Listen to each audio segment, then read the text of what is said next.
Okay, so Tarun, CEO of Gauntlet, worker of magic. Please tell us about probabilistic liquidity attacks.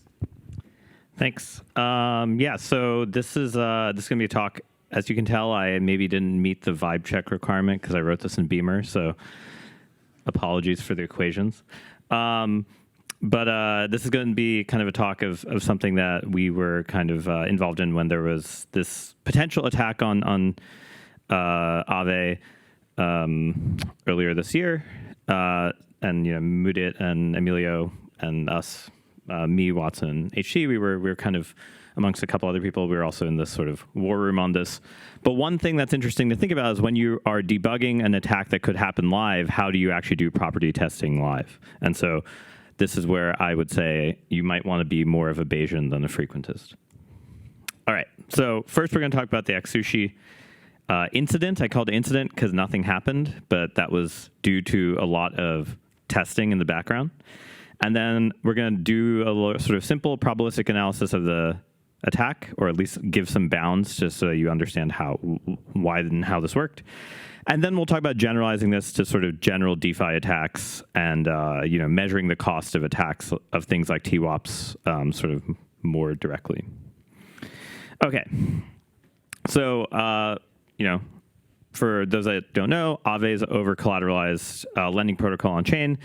You put in $150 of ETH, you borrow $110 of USDC. But if ETH price crashes, you get liquidated.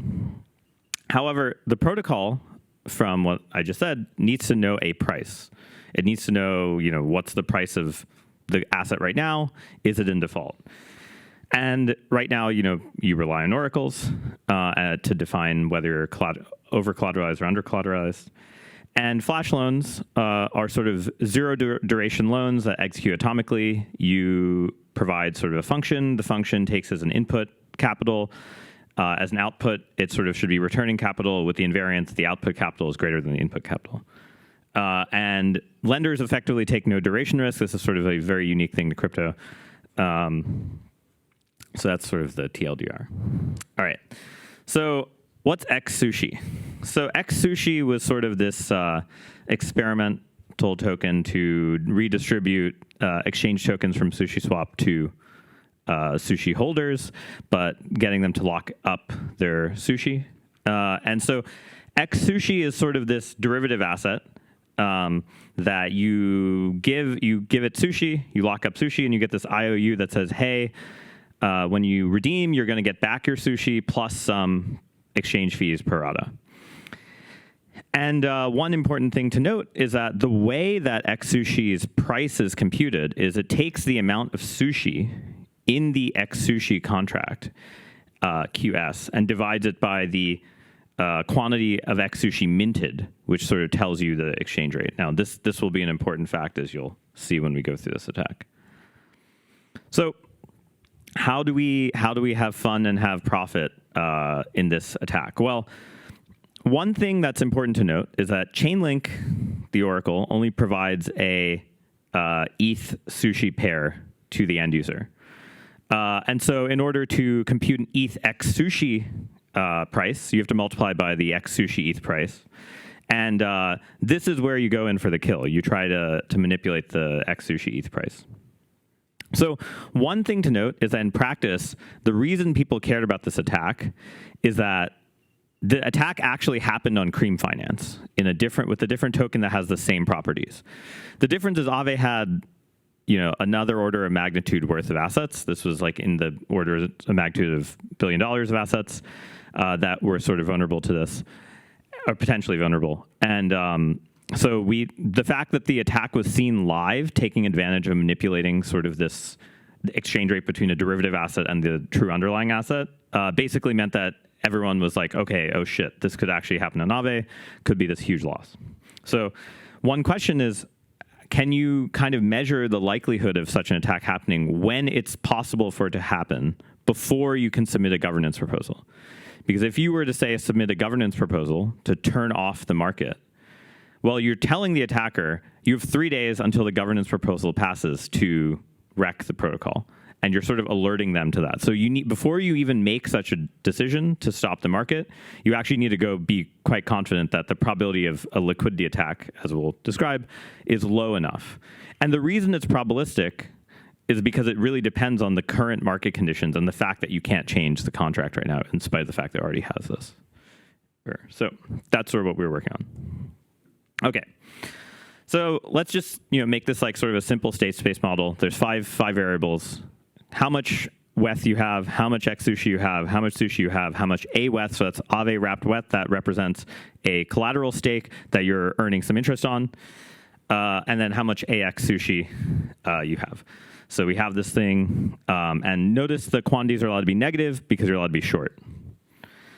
The next sort of variables you need to know are what's a loan to value. A loan to value in Aave is sort of, how much you're allowed to borrow against your collateral, right? So just think of these as numbers in 0, 1. They represent sort of what fraction of your collateral value you're allowed to borrow as a maximum. Okay, so the next few slides will be slightly scary. I just tried to describe the steps, but I promise you we won't really go into too much detail. Okay, so we have we have two accounts, A and B. Their state represented by these vectors, sigma A and B in R5. We have the price of sushi to X sushi. We have the price of X sushi to ETH.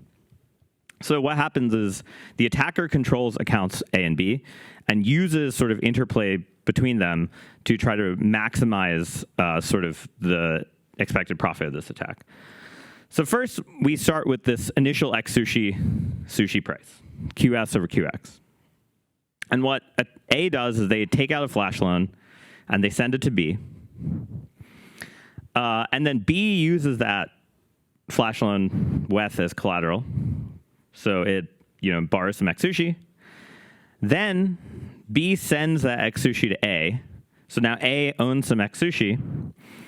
And most importantly, one of the most important things here is account B may have borrowed all the X sushi in Aave, but by sending it to A can just redeposit it and you can recycle that X sushi. So this is actually very key to the efficacy of this attack. And so basically you have this thing where you recursively keep borrowing the same amount of X sushi. So I put up some collateral, I borrow the X sushi, send to another account, the account deposits it in Aave, the first account borrows it again, and we recurse that until maximum possible. There's some fees and stuff. So this variable M here is a random variable depending on the current liquidity state in the market plus the current interest rate curve and utilization. Okay, and then what happens is B borrows one more time, M plus first borrow, and sent it to A, but A doesn't use it as collateral. And this is where we began the wreckage. And what A does is A says, hey, I'm actually going to go withdraw some X sushi. So I take this quantity X star, I go to the X sushi contract, I say, I want my sushi back. What that does is it manipulates the denominator of the price of X sushi to sushi. And then if A has the capacity to do so, they acquire more sushi as much as possible, because the idea is we want to make the denominator really large, or sorry, the numerator really large and the denominator really small. So this attack is taking advantage of the fact that you can manipulate these for this X sushi to sushi price. And then basically the most important part, and if you read any of the descriptions of this in the Aave forums, it's the attacker donates the sushi. The donates the sushi just means they send all the sushi they have to the sushi contract. They increase the numerator. And basically, once you do that, B becomes in a liquidatable position. They've just been borrowing X sushi, but you kind of abandon the account at B. And then A just tries to borrow as much ETH against whatever assets they have left. And their profit is how much they can borrow minus how much they've put up. All right. So this is actually one of the most sophisticated attacks I think I've ever seen. I think it was probably the fact that it was executed on Cream successfully shows that it can happen, but it's extremely sensitive to liquidity conditions, interest rate curves, utilization, and all these protocols. Okay, so how do we analyze this attack? When you're in the wild and you see that it's happened somewhere else and you're like, oh shit, is this going to actually affect this other protocol? So the variable C, which is sort of like the excess sushi I get to manipulate the numerator, the variable QM, which is how many times I can recurse the X Sushi borrow, how many times I can kind of get this recursive lending piece, and this variable Q star, which is the sort of final amount of X Sushi I can withdraw at the end. They're probabilistic in that they depend on A, the actual state of the Aave contract, what the current utilization is overall. B, they depend on potentially for C on the liquidity of sushi outside of the contract. And so one thing you have to do is when you're dealing with this live is actually spend a lot of time thinking about, given distributions of C, QM, and Q star across all of DeFi, what's the probability that this attack is profitable? And under what conditions will it be profitable? So I won't go too much into exactly describing this, but basically you get two inequalities that are very important. So the maximum value of this delta, this final amount you take out, is equal to your loan to value times the portfolio value, which is sort of the collateral you have. And effectively, if you say, hey, okay, let's look at like what delta, this fact that I can bound delta above and below, it's bounded below sort of by collateral, it's bounded above by this sort of max value, you get this inequality 1. The second thing is, just by the definition of loan to value, you have this idea that at the current price, the collateral times the price has to be less than or equal to the loan to value times your assets. Combining these two, we have one upper bound inequality, one lower bound inequality. And we get this actually kind of very nice thing, which says the amount that the attacker has after the attack divided by the amount they have in the beginning is lower bounded by some function of these random variables, the liquidity in all around DeFi, sort of the price impact of the interest rate curve, and the parameters you chose. So like this L prime and L are parameters chosen by governance for what sort of the max loan to value is.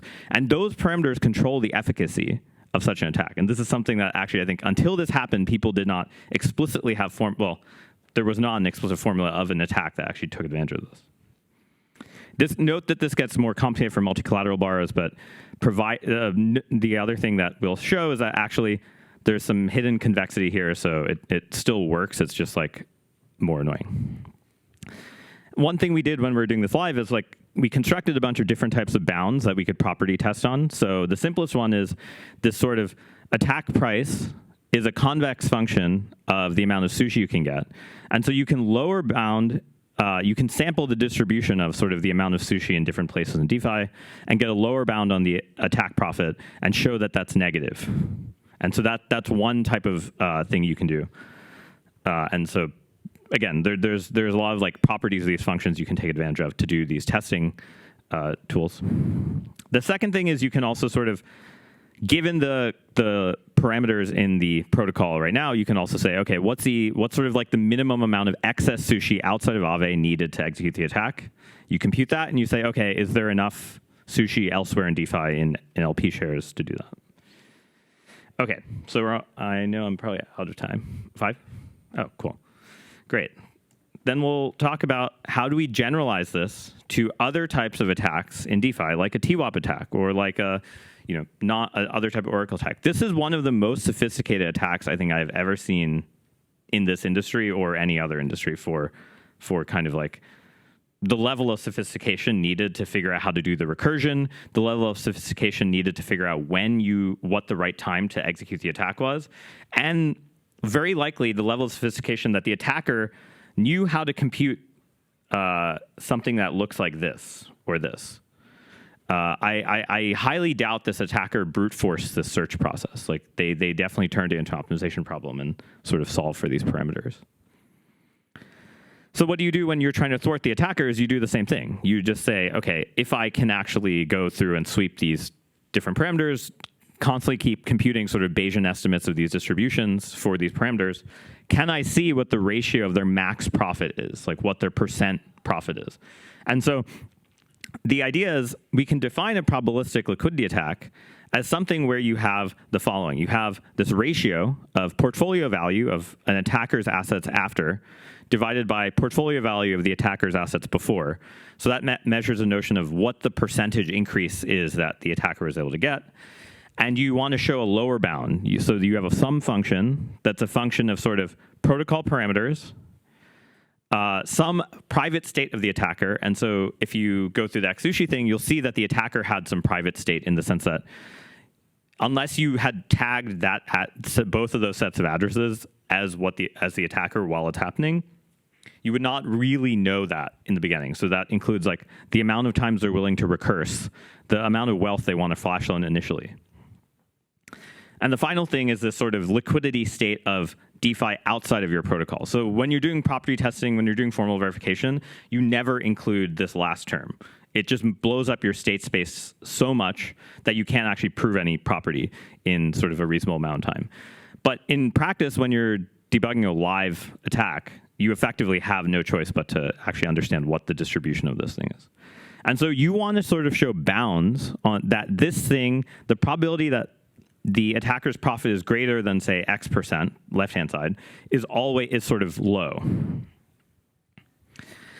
So again, the emphasis I want to make here is there's still probability here because you're debugging this live. You're not debugging this like a priori, prior to deployment, prior to kind of setup. And deterministic searching through the state space is just not a viable option in this scenario. So basically, I would argue that the number one thing about proving that the Aave attack didn't work and the Cream attack did work, why it did work, is effectively there was a concentration inequality that was true as a function of the sort of these parameters, these probabilistic parameters. And for Cream, it turns out if this inequality I have here was not true. But for Aave, it was due to just the net liquidity of Sushi in DeFi and where it was. So as a final example, we'll just take AMM LP shares, so something like a TWAP. And so the nice thing about AMM shares is they have these really nice properties that come from convexity where you can effectively bound the before and after of a portfolio. And what you do find is you do actually get this type of inequality, but it has a sort of notion of this initial portfolio value. So a lot of the attacks that Muda actually sort of focused on, that's when PV before in this equation is small. And when PV before is small, the sort of right-hand side is kind of incorrect in some ways. And so one of the more important things to remember here is that, being able to construct such concentration inequalities effectively is generating probabilistic properties for your protocol to actually use. So long story short, when you're in a live scenario, you're trying to debug $1 billion about to be lost, you have to really be Bayesian and try to figure out what distributions you can estimate, figure out what the generative model is that you can kind of estimate the attack probabilities from, and use that to kind of construct things.